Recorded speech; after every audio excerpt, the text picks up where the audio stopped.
నమస్కారం. ఇవాళ శుక్రవారం మీకు తెలుసు. మనం ఇక్కడ మీకోసం మేము కార్యక్రమము చేస్తూ ఉన్నాము గత 12 వారాలుగా. అంటే ఇవాళ 12వ వారం యాక్చువల్గా. అయితే ఇవాళ నర్సెస్ దినోత్సవం కూడా ఇవాళ ఇక్కడ జరుపుకున్నాము.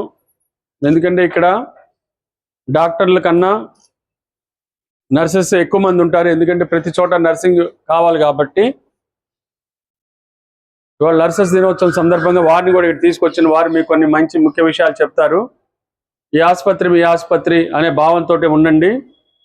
ఇక్కడికి వచ్చినప్పుడు ఈ ఆసుపత్రిలో పరిశుభ్రత మంచిగా పాటించండి. మీరేం తిన్నా ఎక్కడ పడితే అక్కడ తినొద్దు. ఇక్కడ ఈ లోపలే తినండి, ఈ ప్రెమిసెస్లో. అట్లాగే మీకు డస్ట్బిన్స్ పెట్టించాము, ఎక్కడ పడితే అక్కడ వాటిలోనే వేయండి. ఎక్కడ పడితే అక్కడ వేయొద్దు, ఎక్కడ పడితే అక్కడ కూర్చొని ఫోన్ చేయొద్దు. ఎందుకంటే మీకు ఇన్ఫెక్షన్స్ వస్తాయి. మీ ఆరోగ్యం మా మహాభాగ్యం. ఎందుకంటే ఇక్కడ డబ్బులతో సమస్య ఉండదు. ప్రైవేట్ హాస్పిటల్స్లో లాగా ఇక్కడ ప్రతిదీ ఫ్రీనే మీకు. ఇది చాలా ఉచితమైన ఆసుపత్రి. ఇక్కడ ఏమి ఎవరు ₹1 కూడా ఖర్చు పెట్టుకోకర్లేదు. అలాంటి ఆసుపత్రి. సో మీరు ఇక్కడ మీ ఆసుపత్రిగా భావించి ఆసుపత్రిని జాగ్రత్త చూసుకోవటము, ఇక్కడ సిబ్బందితో సహకరించడము, సిబ్బందితో దురుసుగా ప్రవర్తించకూడదు. ఇక్కడ మద్యం తాగటం, పొగ తాగటం చేయకూడదు. ఎక్కడ పడితే అక్కడ ఉమ్మేయకూడదు. ఎందుకంటే ఇంతమంది జనాలు వస్తుంటారు కాబట్టి హాస్పిటల్ త్వరగా పాడైపోతుంది. ఎంత క్లీన్ చేసినా కూడా కొంత బాధ్యత మీ మీద కూడా ఉంది అని చెప్పడానికి. అలాగే పేషెంట్ దగ్గర ఒక్కళ్ళే ఉండండి. పేషెంట్ మంచం మీద కూర్చోకూడదు. ఎందుకంటే ఆ మంచాలు ఒకరికే డిజైన్ చేసి ఉంటాయి. అవి త్వరగా ఇరిగిపోతున్నాయి. ఎన్నిసార్లు కొన్నా కూడా పాడైపోతున్నాయి. ఎందుకంటే మళ్ళీ వచ్చే పేషెంట్లు ఇబ్బంది పడతారు.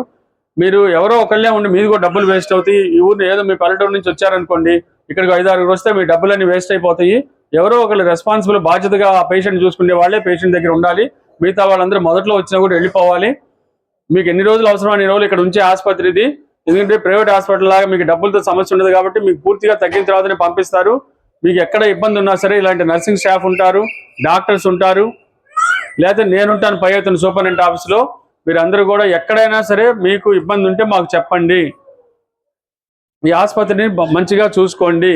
అందరితో మంచిగా లౌక్యంగా ఉండి నవ్వుతూ మాట్లాడి సమస్యలు పరిష్కరించుకోండి. ఏం హాస్పిటల్ ఇది, ఏంది ఇట్లా ఉంది, ఏం చేశారు మీరు ఇక్కడ ఆసుపత్రిలో అడ్మిట్ చేశారు, 2-3 రోజుల తర్వాత కూడా ఏం చేస్తున్నారా అంటారు.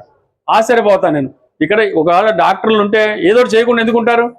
మీకు తెలియదు. అది మీకు ఆసుపత్రికి వచ్చిన తర్వాత మీకు వైద్యం చేయకపోవడం జరగదు కదా. మిమ్మల్ని అడ్మిట్ చేస్తే మేము పై ఎత్తున మేము కూడా చూస్తున్నాం, పొద్దుగూరు రౌండ్స్ చేస్తుంటాము. ప్రతి వాళ్ళకి ఇక్కడ రాగానే ట్రీట్మెంట్ జరుగుతుంది. అవసరమైతే ఎమ్మడే అడ్మిట్ చేస్తారు.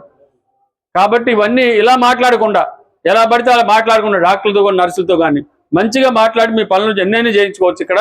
అయితే చాలా మంది నేను చూస్తున్నాను దొరుసుగా మాట్లాడడం. ఎంతసేపు అయిందండి? మీరు ఎంతసేపు అసలు మీరు బయట హాస్పిటల్స్ కానీ ఎక్కడ వెళ్తే మీరు డబ్బులు పెట్టి కూడా మీరు సంవత్సరాలు వెయిట్ చేయాల్సి వస్తుంది. ఇక్కడ ఎక్కువ మంది జనాలు ఉండడం వల్ల కాసేపు అయినా అయితే 1 గంట అరగంట లేట్ అవుతుంది. దానికే ముందు అసహనంగా ఉంటున్నారు. అట్లా చేయొద్దు. మీరు ఇక్కడ అసహనం ఎందుకు? ఇక్కడ అసలు మీకు ఆసుపత్రి అంటే ప్రశాంతంగా ఉండాలి. అసలే పేషెంట్లు మీరు వచ్చి ఇక్కడ బీపీలు పెంచుకోవడం ఎందుకు? ఇక్కడ ప్రతి క్షణం మీకోసమే ఆలోచించే స్టాఫ్ ఉంటారు. ఇంకో రకంగా ఆలోచించరు. ఇక్కడ మీరు వస్తే ట్రీట్మెంట్ స్టార్ట్ చేయకుండా ఉండరు. మీకు తెలియదు అది ట్రీట్మెంట్ స్టార్ట్ చేసినట్టు. అర్థమైందా? సో ఇవన్నీ గమనంలో పెట్టుకొని మంచిగా ఆసుపత్రి సౌకర్యాలని బాగా యూజ్ చేసుకోండి. ఇప్పుడు ఇవాళ మళ్ళీ మీకు చిన్న బియ్యం మళ్ళీ తీసుకొచ్చాము. రైస్ తలా కాసిన ఇస్తాము. సో అలాగే మంచిగా భోజనం పెట్టారు ఈ శారదా పరమేశ్వర నిత్యానంద పథకం వాళ్ళు. అవి కూడా తీసుకొని చక్కగా తినండి. ఇక 12 అయింది. మేము 2:30-3 తినము డాక్టర్స్. మీరైతే చక్కగా టైం ప్రకారం తినొచ్చు. అయితే ఇక్కడ నర్సెస్ దినోత్సవం సందర్భంగా మీకు ఇక్కడ ఈ ఆసుపత్రిలో నర్సింగ్ సిబ్బందితో ఎలా ఉండాలి, నర్సెస్ ఇక్కడ ఎలాంటి మీ సేవలు అందిస్తారు మీకు అనేది. ఎందుకంటే ఇవాళ మీకు అవగాహన దినోత్సవం. రోజు అవగాహన కల్పిస్తాం మీకు హాస్పిటల్ ఎలా ఉండాలి, ఎలాంటి సౌకర్యాలు ఉన్నాయి.